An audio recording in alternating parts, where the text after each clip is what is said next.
Ouais, c'est gâté, surtout massivement. Là, il dit qu'il faut casser les papots de Laurent Gbagbo.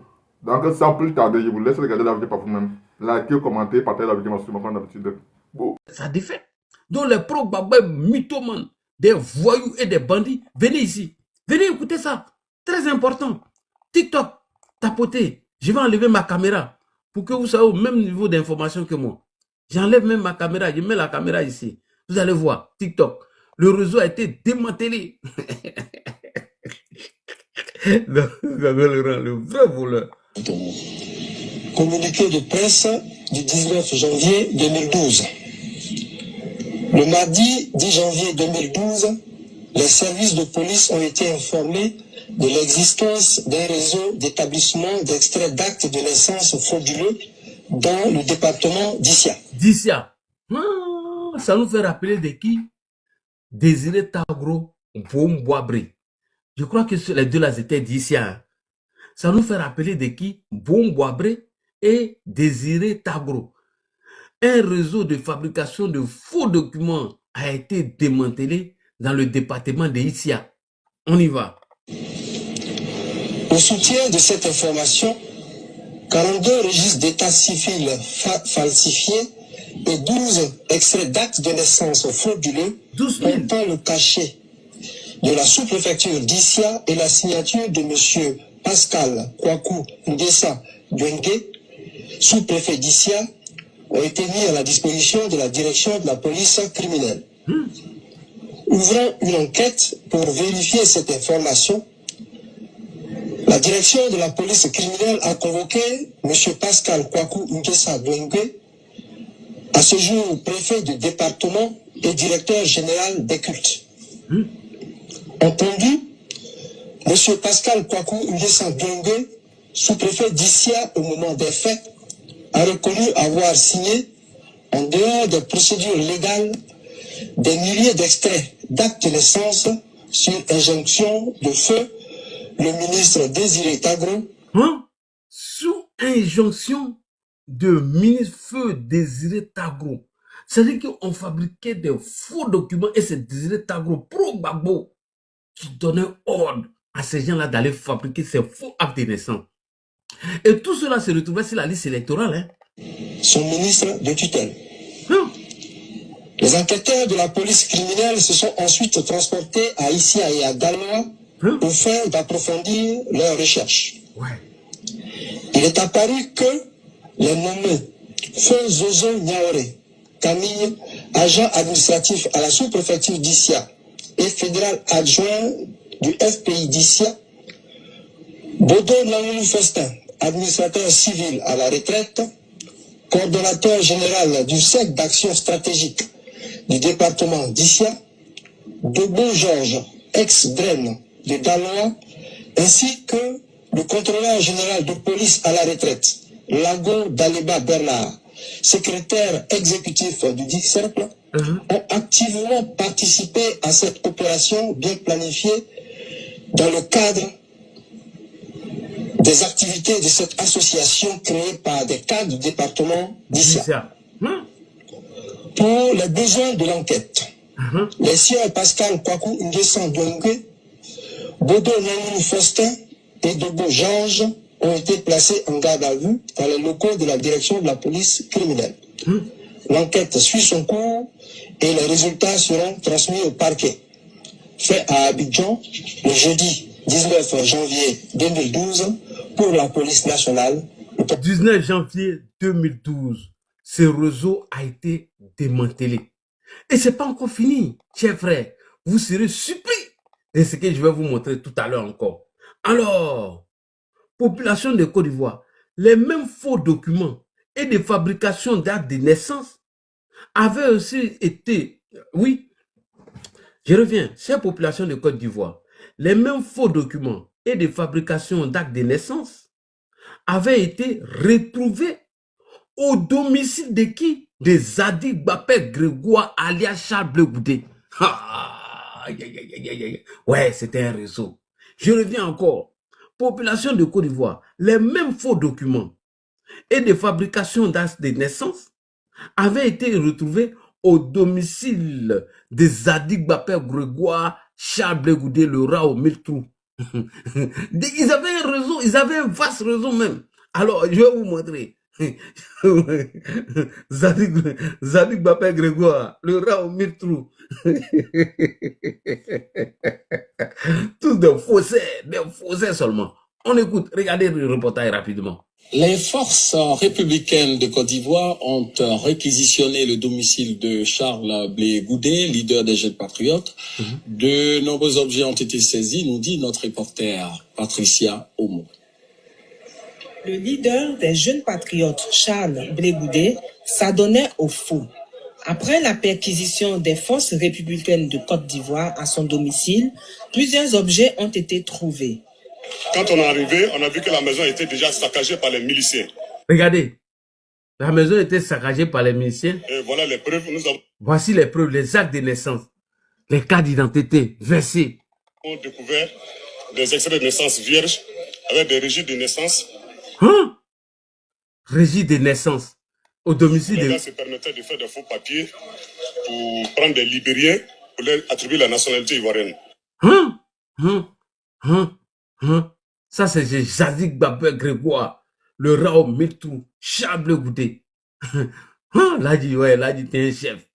Ouais, là, dit, t'es un chef. Regardez, tous ces documents, ces faux documents d'acte de naissance. Tous ces réseaux-là, on retrouvait chez eux. Tout, regardez. Ça, c'est les forces républicaines de Côte d'Ivoire ont réquisitionné le domicile de Charles Blé Goudé, leader des Jeunes Patriotes. De nombreux objets ont été saisis, nous dit notre reporter Patricia Omo. Le leader des Jeunes Patriotes, Charles Blé Goudé, s'adonnait au faux. Après la perquisition des forces républicaines de Côte d'Ivoire à son domicile, plusieurs objets ont été trouvés. Quand on est arrivé, on a vu que la maison était déjà saccagée par les miliciens. Et voilà les preuves. Nous avons découvert des extraits de naissance vierges avec des registres de naissance. Les gars se permettaient de faire des faux papiers pour prendre des Libériens pour leur attribuer la nationalité ivoirienne. Ok. Alors, chers frères et sœurs, je viens de démanteler un gros réseau. Monsieur le président Hassan Ouattara, mon sucre, Massougaro Srogna, voilà, Prado, il n'y a pas gagné sucre, hein. Voilà, moi, je dois appeler Prado même. Tiens, depuis là, Ramadan est presque fini, il ne m'a pas donné. Voilà, ils ont signalé. Visibilité restreinte, c'est pas grave, on conteste. Autorisation, contenu des miens. Je comprends pas cette décision. Live ne contient pas de contenu mentionné. Ok, on a contesté. Voilà, on conteste vos décisions. Monsieur le Président, je n'ai pas encore retrouvé mon sucre. Hein. Voilà. Ou bien tu m'envoies ça en espèces. Moi, les 1 million là, je ne touche pas. La preuve, Johnny a signalé mon YouTube. Ils ont supprimé. Monsieur le Président, vous m'avez vu pleurer. J'ai pleuré pas de Facebook. Ouais, Denglé, il te donné la parole. Attends, il a conclu. Donc, l'impression, on va donner la parole à Denglé. Denglé, il sait que Denglé va bombarder tout à l'heure. Denglé, pardon. Donne-moi 2 secondes, je conclue rapidement. Moi, il doit prendre ma pause, Chapalo. Il a donné la parole à Denglé. Denglé est trop pressé. Denglé est pressé à aller là. Il veut bombarder même. Alors, population de Côte d'Ivoire, c'était pour... population de Côte d'Ivoire, c'est pour vous que j'ai fait ce direct ce soir. Pour vous démontrer le vrai visage de M. Laurent Gbagbo si cette histoire de nom d'étrangers sur la liste électorale. Ne répondez pas à leur appel, ne répondez pas à leur mot d'ordre. Ce sont des menteurs, des diables, des diablotins qui veulent vous instrumentaliser et vous envoyer dans les rues afin d'affronter la police et mourir cadeau pour eux. Alors, à la vérité, Gbagbo lui-même, c'est lui qui a favorisé les noms des étrangers sur la liste électorale. Donc, n'écoutez pas Gbagbo, chers frères et sœurs. Moi, je vous demande, chère population de Côte d'Ivoire, chers jeunes de Côte d'Ivoire, ne vous donnez pas à ce monsieur. Tout ce que vous voyez qui concerne le nom des étrangers sur la liste électorale vient de M. Gbagbo. Merci beaucoup. Denguele à la parole. Je vais prendre ma pause, Chapalo. Pardon, je vais prendre ma pause, Chapalo. Il ne faut pas tes missiles vont m'atteindre ici.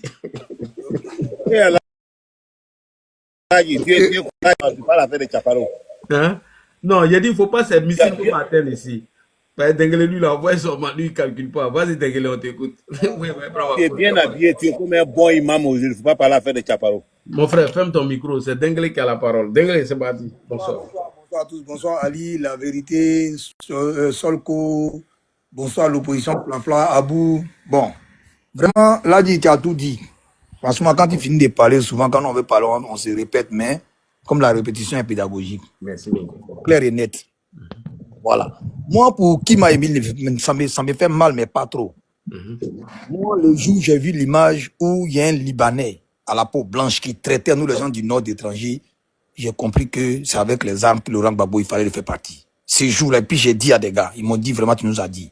Il dit que ça dit que les gens là nous ont jamais considérés comme des humains. Franchement, quand j'ai vu Sam l'Africain, ça veut dire qu'on le dit, il est africain. Plus que nous-mêmes les Africains, on refuse de nous accepter comme frères. Mais on accepte Sam. Parce que même malgré il est asiatique. Mais comme il soutient Gbagbo, lui il est ivoirien, on n'est pas ivoirien. Voilà le mal. Et ce mal est tellement profond. Ces gens-là pensent que nous, on devait accepter ça comme ça.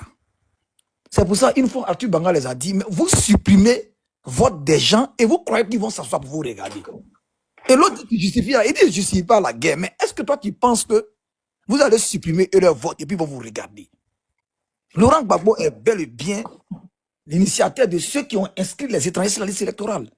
Parce que, terrain, Inch'Allah, c'est les étrangers qui ont rempli, puis ils ont dit, moi, mon père, personnellement, il a dit que les étrangers là vont jamais aimer le président Ouattara. Il dit surtout les Moussi. Parce qu'ils étaient là comme ça, comme pour le sans propriété dans le quartier. Mais Alassane Ouattara est venu, il a dit, il faut qu'on fasse la distinction entre un national et un étranger. C'est tout à fait légal dans tous les pays. Même au Vatican, même en Italie, que ça soit même à la Mecque. Un étranger n'a pas la carte d'identité d'un arabe qui est de la Mecque. Donc, ça, c'est même pas un crime. Mais les gens sont fixés à dire non, il a envoyé la carte de séjour. Comme si c'était le premier pays à initier la carte de séjour. Mais avant ça, là, il y avait la carte de séjour dans les pays d'Afrique centrale. Personne ne s'est plaint. Au Cameroun, il y a carte de séjour. Au Gabon, il y en a. Hein? En Afrique du Sud, il y en a. Mais c'est pour la Côte d'Ivoire qui les fait mal. Parce que les gens de l'AIS pensent que la Côte d'Ivoire les appartient. Ils pensent que la Côte d'Ivoire est la chambre de leur salon qui est leur pays. Et tant qu'ils ont ça en tête, ils pensent qu'ils peuvent venir faire n'importe quoi. Et le président Ouattara est venu mettre la différence entre nous et eux. Parce qu'il y a une différence déjà par les frontières.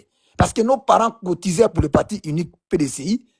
Et nos parents payaient les impôts parce qu'ils étaient dans un répertoire. Ils étaient répertoriés dans des fichiers qui étaient même écrits à la main. Ils avaient une carte d'identité numérotée. Mais les gens étaient avec eux comme ça, ils n'ont aucune pièce. Mais il fallait leur mettre la distinction. Ils doivent payer combien? 5 000 pour un an. Le crime, il est où? Tu payes, aujourd'hui, là, on paye 5 000 pour avoir une carte d'identité. Toi, tu payes 5 000, on sait qui tu as une carte d'identité, tu es rémunéré, on sait où tu habites, tout ça. Et les gens ne sont pas contents. Les gens trouvent que ça, c'est un crime. Et le monsieur, il dit quoi? Sawadogo, là, Ousmane, là, il dit quoi? Il dit, Laurent Gbagbo, il ne faut pas te fatiguer. Nous, on va te voter. Ça dit que eux, là, c'est du bétail. Ils sont des gamets. Quand les chefs disent quelque chose, c'est ce qu'ils font. Tous les Burkinabés, en 2010, ont voté Gbagbo. Parce que Gbagbo les a promis pour dire que c'est pas vous, mais les autres nous ont utilisé, on va vous arranger, après c'est comme ça. C'est les mêmes gars là. Après, ils ont soupçonné que les mecs ne vont pas les voter. Donc, ils ont allé voir Soro pour dire non, il y a 1 million de personnes qui ne sont pas ivoiriens. Mais comment ils ont su qu'il y a juste 1 million? C'est parce qu'ils ont naturalisé les 1 million et puis ils les ont insérés dans la liste électorale. Mais pour les enlever juridiquement, il faut prouver qu'ils n'ont pas eu la nationalité de façon légale. Mais il s'est avéré que c'est Laurent Gbagbo qui a signé leur décret de naturalisation. On a vu ici, qu'on appelle ça même des gens qui ont été naturalisés dans les coins aux États-Unis, en France, par décret. Donc si Laurent Gbagbo étant le président de la République d'alors, s'il a signé un décret, mais ils sont ivoiriens d'office, légal, on ne peut pas les enlever. Donc on les a mis sur une liste grise. On ne peut pas les enlever. Juridiquement, il y a eu des discussions. Les Youssouf Bakayoko ont dit, mais on ne peut pas les enlever. Vous les avez mis, nous, on ne peut pas, toi, tu peux pas venir donner leur nom, on va les enlever. Et ils ont déjà leur carte d'électeur. Et le jour des élections, il va aller dans un bureau, son nom n'y est pas, mais ça va créer des problèmes. Non, ils n'ont pas enlevé. Et comme ils n'ont pas enlevé, cette liste-là est restée. Parce que André Sylvain Conan, il a demandé, parce que lui, les journalistes investigateurs, ils ont des journaux.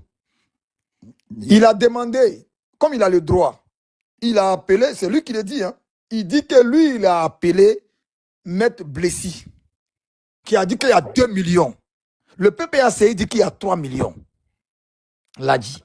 Mais moi, je ne comprends pas. Tu dis à 2 millions. C'est que déjà, vous avez déjà auditionné la liste. C'est que vous avez déjà, qu'on appelle ça même, révisé la liste. Jusqu'à ce que vous avez trouvé la certitude que ces gens-là n'ont pas le droit d'y être. Mais comment vous avez procédé? Donc, le journaliste a dit, il faut nous expliquer qui les a retrouvés et comment la personne les a détectés et quels sont vos documents attestés que les gens ne devaient pas être là. Il a dit non, lui n'est pas responsable. Hein. Lui, il a entendu ça dans la bouche de, comment on appelle d'un ministre quelque chose là, qui est quoi là même là, un ministre là. Il a entendu ça dans la bouche du ministre. Et là, André Sylvain Conan prend son téléphone et appelle le ministre pour dire, ah, Maître Blessy dit que c'est toi qui lui as dit qu'il y a 2 millions. Il dit, lui n'a jamais dit ça. Donc, normalement, Maître Blessy doit être poursuivi pour diffamation. Sérieusement, parce que le président Ouattara préfère l'ordre à l'injustice. C'est pourquoi il laisse. Sinon, normalement, le maître, on doit l'arrêter et puis il doit nous dire comment il a détecté, qui ils sont. Mais de surcroît, les gars, chers frères et sœurs, ça fait 5 jours aujourd'hui, 6e jour même, que le contentieux il est ouvert. Et il y a eu seulement que 3000 cas où les gens sont venus, non, mon nom est mal écrit. Mon nom, il n'y a pas S, vous avez mis S, il y a E, vous n'avez pas mis E. Nanani, nanana. Voilà, mon parent est décédé, son nom est encore là. 3000.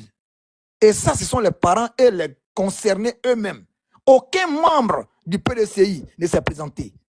À aucun bureau, parce que quand tu te présentes à n'importe quel bureau, tu te présentes à Lakota, dès qu'on traite ton affaire, c'est reversé de façon technique, automatique, parce que c'est l'informatique au bureau central de la CEI.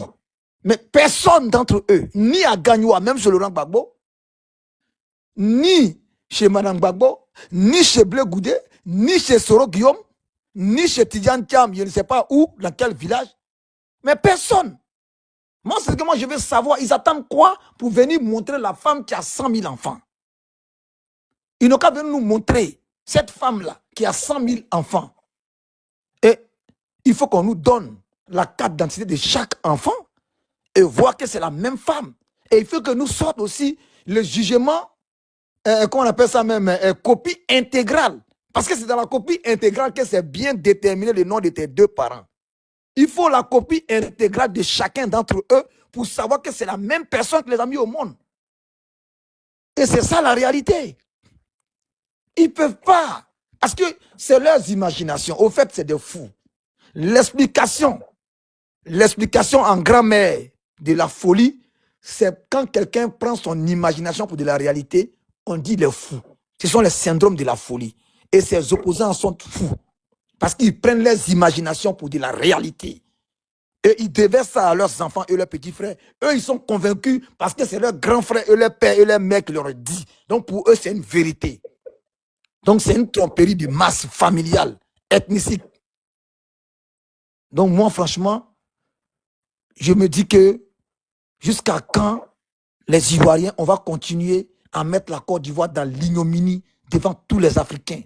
Jusqu'à quand on va continuer à dénigrer notre État juste pour de la place? Juste pour ça. Personne d'entre eux n'est venu. Mais moi, je leur dis, on les met en garde. On met le PPACI. On met le PDCI en garde. Si vous ne venez pas mettre à la connaissance des Ivoiriens les 3 millions ou les 2 millions d'étrangers sur la liste électorale, franchement, vous allez nous entendre, vous allez nous voir sur votre chemin. Parce qu'il est temps qu'on se fasse respecter dans ce pays. Il faut qu'on se fasse respecter. Venez avec la liste. Demandez une audience. Demandez des conférences de presse. Appelez la RTI, NCI, France 24, toutes les chaînes du monde et dévoilez parce que c'est une fraude. C'est une fraude. C'est pas normal, c'est un crime. Pourquoi vous les cachez? Pourquoi vous les gardez pour vous? Les 2 millions, vous les gardez là, c'est pourquoi? Pourquoi nous, on n'a pas le droit de connaître les 2 millions? Parce qu'on est des Ivoiriens comme vous. On a le droit de savoir qu'il y a des gens qui se sont mélangés à nous. Mais vous le saviez, alors, qu'est-ce que vous attendez? Moi, je veux savoir. Vous voyez? Et souvent, j'entends les gens dire audition, audition. Là, dit, l'audit se fait dans une société. Toi, là, dit, tu as ta société. Et Abou, il a une société d'audit. Toi, là, dit, tu penses que ta société, là, tu es un comptable ou bien tu es travailleur, l'argent ne rentre pas bien, tu penses que tu dois avoir plus d'argent, tu penses que ça ne fonctionne pas comme il se doit. Donc, tu contactes une société d'audit, ils vont venir auditer. Dans l'audit, là, il y a l'audition, il y a les enquêtes, il y a les vérifications, il y a le constat. Donc, ce n'est pas possible. On ne peut pas auditer une liste électorale, ce n'est pas possible. Au fait, c'est de l'escroquerie morale, c'est des jeux de mots. Mais ils ont déjà la liste là-bas, donc pas auditer, non? Non, mais auditer même là, on ne peut pas auditer une liste comme ça. Oui. On peut réviser une liste. On peut, comment on appelle ça même, corriger une liste. Mais l'audit, mais c'est pas possible. Auditer une liste, ça ne marche pas en français. Parce que c'est une liste établie. Normalement, s'ils veulent appliquer, il faut que s'ils ont dit, Monsieur Abou Traoré n'est pas ivoirien, il faut qu'on trouve l'adresse d'Abou Traoré, il faut qu'on l'interroge. Nous, on estime que tu n'es pas ivoirien. Voilà. Et puis, Abou... En 2020, tout près là, quand il y a eu l'élection, ils ont pris la majorité des restaurants petits, on les a jetés en prison. Faut fermer ton micro. Dengue est lancé. Voilà, David, moi, ça te concentre quand c'est comme ça, là. Pardon, Dengue, pardon. J'entends où même, je disais... Vas-y. Tu étais sur l'audit. Voilà. Donc, pour faire l'audit, là, c'est très compliqué. Oui, il faut reprendre tout à zéro. Parce que le problème, c'est quoi? C'est d'appeler tout le monde dans leur bureau ou bien dans leur lieu de recensement. Ils n'ont qu'à ramener les documents qu'ils ont pris pour avoir la carte d'identité et on vérifie la carte d'identité de chacun. Il y a quelqu'un qui dort, hein? Flavio. Flavie. On dirait juste Flavie dort. Alors, allons-y, Dengue, il y a le fait descendre. Pardon. Vas-y. Voilà, merci beaucoup. Donc, les gens pensent que c'est un jeu. Même en un an, là, on ne finira pas. Il faut dire 10 ans même. Auditer 8 700 000 personnes. Parce que tu dois auditionner chacun d'entre eux. Parce que si tu l'enlèves sur la liste électorale, sans son consentement, mais il peut déposer une plainte même contre la CEI, et puis la CEI va les dédommager. On ne peut pas enlever les noms de quelqu'un comme ça. Il va se planter avec sa carte d'électeur et il ne pas sur la liste. C'est jamais vu. Donc, ils ont ramassé le mot là quelque part. Parce que parmi eux, là, ils fabriquent les mots. Dans un discours, s'il y a un d'entre eux qui emploie un mot, tout le monde l'utilise. Quand Gbagbo a parlé de troupatuer, qu'on appelle troupatuer, comment dire, la Constitution, ils ont utilisé ça pendant des mois. Troupatuer, les Maliens, les Burkinabés, ils ont pris. Eux, comme pas français. Oh. Donc, ce qu'ils Ivoiriens créent là, c'est ce que les Maliens, les Burkinabés suivent. Dieu les a créés, eux, pour nous suivre. Ça, c'est clair et net. Ça, c'est un fait. Ça, c'est un fait. Vous voyez? Donc, il y a quelqu'un qui a dû dire un mot comme ça, audit. Auditer comment? Parce que l'audit, là, c'est une enquête qu'on mène. Une enquête d'interrogatoire. Une enquête suivie de constats et d'interrogatoire. Mais tu t'imagines? 8 millions? Tu vas les auditer, auditionner, questionner, pour qui chacun doit venir prouver. On va finir ça à quel moment? S'ils veulent, on audite les gens, la liste électorale, et puis les élections vont se faire en octobre 2030. S'ils veulent. S'ils sont d'accord, on les propose ça. Les gens ne veulent pas aller aux élections. Ils veulent la guerre. C'est tout ce qu'ils veulent. Ces gens-là veulent la guerre. Parce que le seul moyen de faire partie du président Ouattara, c'est la guerre. Parce que tu ne peux pas avec lui, en matière de bilan, tu ne peux pas. En matière de CV, tu ne peux pas. En matière d'expérience, tu ne peux pas. En matière d'honnêteté, tu ne peux pas. Donc, eux, ils le savaient. Bédier le savait. Voilà pourquoi Bédier l'a écarté.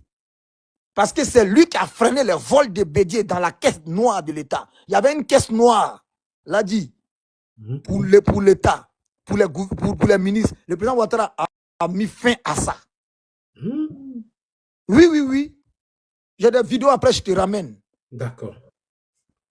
Il a mis fin à ça. On va donner la parole. Voilà. Donc, ces gens-là, ils n'ont pas aimé. Tu sais que les dernières propositions de loi que le président Ouattara avait fait, quand le président Houphouët-Boigny était malade, mais Bédié a demandé aux gars de ne pas voter, oui. Il y a plein de résolutions qui n'ont pas été votées, oui. À l'Assemblée nationale, proposées par le président Ouattara. Parce que Bédié, il a fait que Houphouët-Boigny a laissé là. Mais ce n'était pas à Bédié d'être président. Bédié devait désigner quelqu'un. Mais s'il s'est auto-désigné, on peut le concéder ça. Mais la même constitution, dans la même, ça dit que le même article 11 disait que mais si le mandat restant du président, du défunt président est excédent à 12 mois, il a organisé une élection présidentielle dans les 45 jours. Ça n'a pas été fait. C'est à partir de là que la Côte d'Ivoire va commencer à brûler. C'est à partir de là. Il faut qu'on en parle. Et quand les gens vont commencer à murmurer, 8 mois après, Bédié a changé les élections. Sinon, normalement, quand on prend du 7 décembre jusqu'au 22 janvier 94, 7 décembre 93, ça fait 45 jours. Donc, normalement, initialement, constitutionnellement, on devait faire une élection le 22 janvier 1994, après la mort d'Houphouët. En réalité, je mets quiconque au défi. Vous allez sur Google, vous tapez la première constitution, l'article 11 de la première constitution de Côte d'Ivoire, avant sa modification. Vous allez voir. Avant sa modification, parce que ça a été modifié le 16 août 1994. Mais Bédié avait déjà investi le palais présidentiel. Henri Konan Bédié, il allait mettre ses affaires, ses bagages au palais présidentiel avant même que la dépouille d'Houphouët n'arrive à Abidjan. Avant que la Cour suprême ne constate le décès d'Houphouët. Avant qu'il ne prête serment, il était déjà au palais présidentiel, accompagné par des militaires. C'est un coup d'État. C'est un coup d'État. Qui dit mieux? Celui qui veut discuter, qu'il monte, je suis prêt pour vous. C'est un coup d'État. Voilà. Parce qu'il pouvait que prêter serment avant le constat et la validation du décès du président défunt par la Cour suprême. Cela n'a pas été fait. Donc, on ne parle pas de loi ici. Donc, c'est que moi, je veux dire, l'article 48 sera appliqué à Tidjane Thiam. Ou bien, cet article-là sera supprimé simplement après les élections. Et comment on appelle ça même, Tioté Choualou doit être rétabli dans ses droits, dans ses fonctions de député. Parce que ça a été utilisé pour l'écarter. Donc, si on laisse Tidjane Thiam être candidat, c'est que Choualou doit être revenu, on doit le remettre à sa place. Donc, il y a jurisprudence, il y a beaucoup de dangers. Donc, si le RADP veut faire l'humanisme, ils n'ont qu'à faire très attention. Sinon, ça va les retomber dessus. Parce que la loi est applicable à tout le monde. Tidjane Thiam demande, est-ce que cette loi a été appliquée sur quelqu'un? On l'a sorti Tioté. Il demande encore une autre personne, on lui a posé la question, est-ce que, à part lui, Tidjane Thiam, il n'a qu'à montrer un seul binational qui est venu déposer sa candidature pour dire qu'il va être président depuis 1960. Tu es le seul Tidjane Thiam qui a 2 nationalités, qui a perdu sa nationalité de façon officielle, qui est venu déposer sa candidature, qui dit qu'il va être président de la République de Côte d'Ivoire. Tu es le seul, tu es le premier. Donc ça va s'appliquer sur toi en premier. C'est ça la réalité. Okay. Donc, moi, l'audit là, l'a dit, on n'a qu'à dire aux opposants, l'a dit, c'est moi, Doumbia, je t'ai dit, on s'est renseigné, on a regardé sur les nets, on a demandé les juristes, c'est quasi impossible. Parce que non, c'est impossible, mais les experts l'ont dit. Hein. Voilà, il faut auditionner chacun d'entre nous. Ça veut dire, tu vas aller aux États-Unis, les Ivoiriens qui sont là-bas, là, tu vas les auditionner, ils vont envoyer leurs documents, tu vas aller à Paris, pareil, tu vas en Allemagne, en Italie. On va finir ça quand? On va finir ça quand? Franchement. C'est ça la réalité. Et là, j'ai fini pour dire, on est en train de faire la RLE. Juridiquement, je mets quiconque au défi que le contentieux n'est pas une révision. Je mets quiconque au défi. La révision, il y a 3 étapes dans la révision, on l'a dit. Il y a l'inscription. Vous voyez, c'est ce qui a été fait de octobre à novembre. Et on a permis à ceux qui devaient avoir 18 ans jusqu'au 31 mars, avant l'affichage de la liste définitive, ils pouvaient s'inscrire. Tous les enfants de 17 ans qui devaient avoir 18 ans, le premier trimestre de 2025, sont venus s'inscrire. À partir du moment où eux, ils sont sur la liste déjà, c'est déjà la RLE, c'est déjà l'instruction 2025, juridiquement. Et la deuxième étape de la révision, c'est l'affichage de la liste provisoire. Pour que les gens puissent venir voir et s'en rendre compte des erreurs. Ça fait partie du processus de la révision. Est-ce que vous voyez? Et le contentieux est la troisième phase. C'est le contentieux où tu as le droit de venir dire, moi là, je devais être sur la liste électorale, mais par erreur, on m'a pas mis parce qu'on pensait que j'étais prisonnier. Voilà mes trucs. On peut l'inscrire. C'est jusqu'à 15 jours avant les élections qu'on ne peut pas intégrer quelqu'un, l'a dit. Sinon, même devant la liste définitive, on peut intégrer quelqu'un qui n'a pas été mis sur la liste électorale par erreur. Et donc, il doit ramener ces documents juridiques pour dire, ah, moi, vous m'avez enlevé par erreur, mais voilà. Tout ça, c'est une révision. Juridiquement, c'est révision. Mais l'inscription, là, c'est ce qu'eux appellent RLE. Pourquoi? Parce que Tidjane Thiam s'est dit, lui, il a assez menti à la nouvelle génération, aux nouveaux majeurs. Donc, ils vont venir le voter parce qu'il a dit qu'il va les rendre milliardaires en dollars. Parce que le président Ouattara a fait l'argent rare. Il faut que tu travailles pour l'avoir. Donc, le Tidjane Thiam, chaque fin du mois, il va mettre l'argent dans un avion, un hélico, pour verser sur les Ivoiriens. Il va donner sac de riz à chacun, l'un des popotes. Tout le monde peut dormir. Les autres vont travailler.